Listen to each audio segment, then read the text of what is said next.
Oh, it is good to be back. The regular season returns this weekend. Orlando City taking on Sporting Kansas City for the first time in 3.5 years at Children's Mercy Park in Kansas City, Kansas. Time to get you ready. Let's put 10 minutes on the clock and break it all down in 10 and 10.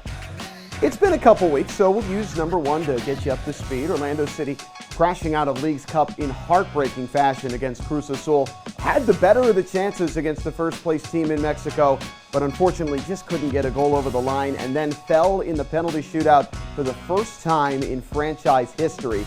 That, though, did give the team a couple of weeks to regroup, and Oscar Pareja overall fairly pleased to see his team in a tournament where they did not lose a game before falling out of the competition. Let's hear from the head man about his takeaways from the League's Cup. Just curious, what do you think is the biggest thing that you and your team will take away from this competition into the final stretch of the regular season? Is it the defensive record, because you played very good defense throughout these three matches?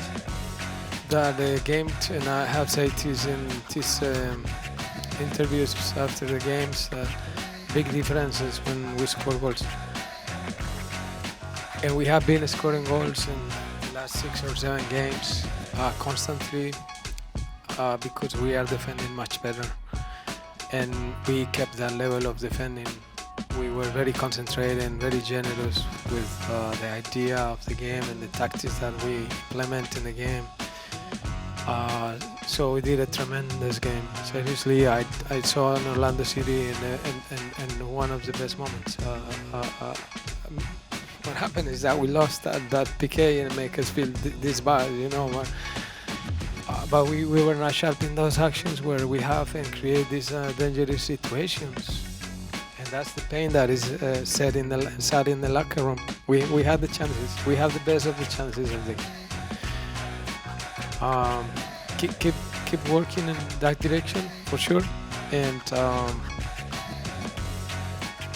keep the level of the players the way they're doing. That's the way.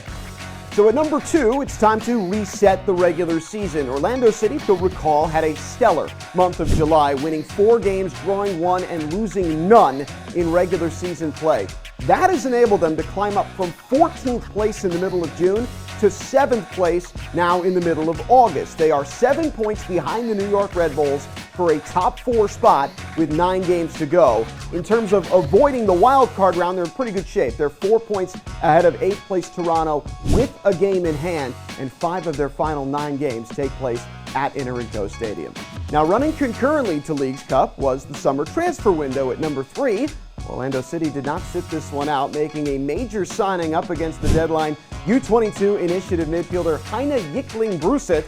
He comes to Orlando from Kristiansand in Norway, where he was one of their top players despite being just 20 years old.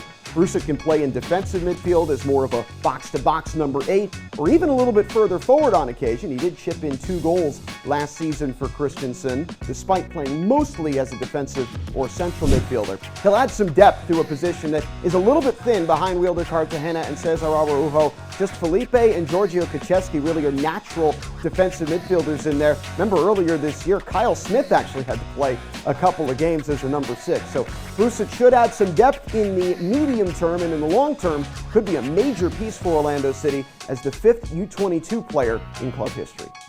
Now, Orlando City also bolstered their attack during the summer transfer window. At number 4, we'll take a look at that transaction, which came from within. Yutaru Sucata, the 25th pick in the draft out of West Virginia this past offseason. He's been lighting it up for Orlando City B. 5 goals and 5 assists in 15 matches, including an outrageous performance this past weekend with a goal and an assist against New York City FC2. The goal, you have to see it to believe it, a fantastic move. It's evidence why he was ready for a move up to the first team, in Orlando City handing him a first-team deal last week up against the window. He spent the League's Cup with the first team. He's made a couple of cameo appearances, but expect the direct young Japanese winger to have an impact as the season rolls on. Now, the Lions' offense has been humming for weeks, but at number 5, let's take a look at the other end of the field, because a big question mark throughout this spring and into the summer has been the form of El Pulpo Pedro Galese, and boy, does he look back to his best self. Had a fantastic League's Cup, 15 saves on 17 shots on goal, including a penalty in game action against Joseph Martinez when Montreal was in town for the group stage opener.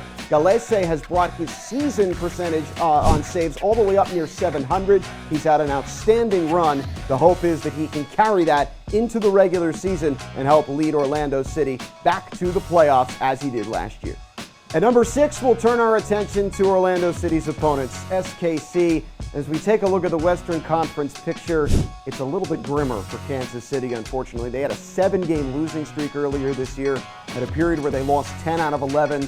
That is not a recipe for success. They come into this game 9 points out of a playoff spot. Minnesota United sits in the final wild card place on 33 points. Kansas City just 24 points. A leaky defense has been the problem. They've conceded 52 goals in 26 regular season games, an average of 2 per match. That is the second worst in MLS, only ahead of San Jose. At number 7, how did Kansas City do in Leagues Cup? Well, not all that great. They actually got off to a good start. They beat Chicago in their first game to take control of the group, but then lost at home to Toluca. That dropped them to second. And because of where their group was, that meant that they had to play Columbus in the round of 32, and that didn't go so well. 4 goals for the Crew, a brace for Diego Rossi, a 4-0 win for Columbus in that one. Kansas City got outshot 19-3, and Columbus held 64% of the possession. That game took place the exact same night as Orlando City versus Cruz Azul, so the two teams come in with the exact same amount of rest for Saturday's contest. Same goes for the youngster. And away we go from lower.com field. We invite you to turn off the world and turn on the game. Round of 32 action. Acme, good vision to find Cujo Hernandez. Slips it through. It's Rossi!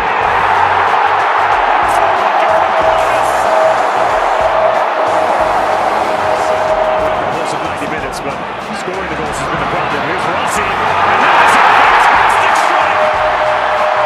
And an incredible way to double the lead and get your second of the night. Russell Rowe. Back for Jones. And it's Jones. Just seconds into his debut. Welcome to downtown Columbus. And the Crew are marching on to the round of 16 now. Matan. Jones. It's another debutant. And it's another goal. Everything going the Crew's way. 4-0.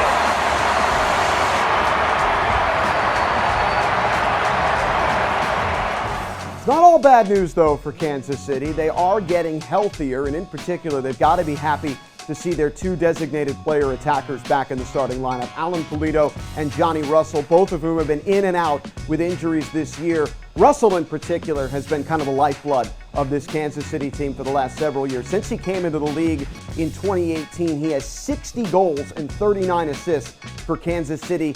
This year, though, just 4-4 as he has struggled to stay in the starting lineup. He does appear to be fit, though, and has scored against Orlando City in the past. Got a goal against the Lions at Children's Mercy Park back in 2020. Johnny Russell, 4th goal in the last 3 games, and it's game on in Kansas City. At number 9, there are plenty of reasons to feel good about Orlando City in this game. For one, they are unbeaten in 3 against Kansas City, including a win in that 2020 game, 2-1 at Children's Mercy Park. They have not lost to SKC since 2018. But on the other hand, they're also on an away winning streak. As usual, Oscar Pareja's teams doing well on the road. They have the 4th best away record in MLS. They won all 3 of their road games in July in Toronto, New England, and Nashville, the last of those by a 3-0 scoreline. They've scored at least twice in each of their last 5 away contests, and now take their road party into Kansas City on Saturday night. And at number 10, we'll throw it back to the last time Orlando City was in KC. That was all the way back in April of 2021. Kansas City got the early lead, but Luis Nani wasn't about to let that stand. Check out this outrageous goal that he scored, one of the best that the Lions have ever put in the back of the net. Chance here for Smith, who again has come forward. Cut back cross, fell for Mueller, and save on the back heel. Rebound goal from Nani. Well, that does it for 10 and 10 this week. Hope you guys are ready for Orlando City and SKC. 8:30 p.m. The game is taking place at Central Time. Children's Mercy Park in Kansas City, Kansas. The game will stream on MLS Season Pass on Apple TV. We'll have English radio coverage on FM 96.9. The game beginning at 8 p.m. Hope you guys enjoyed the game. We'll see you back next week.